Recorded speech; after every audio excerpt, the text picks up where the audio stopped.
Good morning, my Judah. How are you? I'm good. How are you doing? I'm great. All right, so I've got a few questions for you.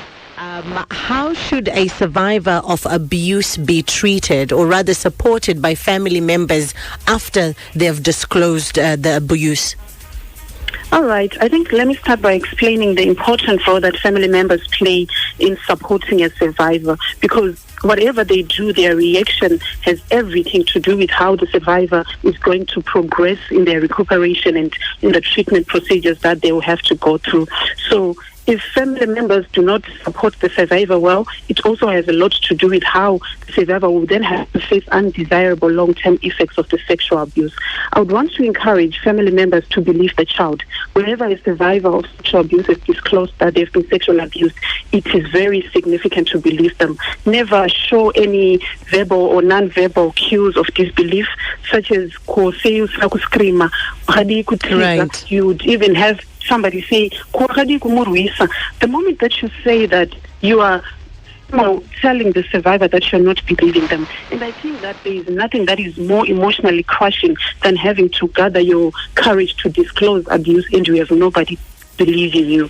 And I think also it is important not to blame the survivor, because oftentimes you have people blaming the survivor. I was going to say that.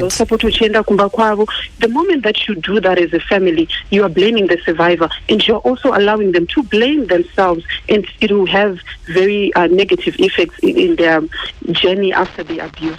So it's also significant to praise somebody with disclosed abuse. Why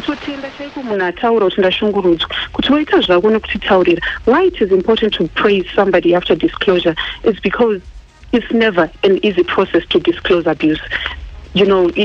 Sexual abuse affects the most intricate and personal parts of our bodies. So for somebody to have the guts to simply say it out that they've been sexually abused is significant and is praiseworthy. Kudzai, I don't know if you've heard. Survival of confidentiality and allow them to talk freely. Why confidentiality is important is because it's not everybody who has to know that you have been sexually abused. It's not everybody who has the capacity to handle the issues that surround issues of sexual violence. So assure the survivor that only people who have pivotal roles to play in their healing and recuperation will know about the abuse. Have you heard of... hi, can you hear me? I can hear you, Kudzai. Oh, please don't hang up. Please don't hang up on me. Please don't hang up on me. All right, I guess we've lost her. There we go. We have lost her. We'll try again next week. But for now...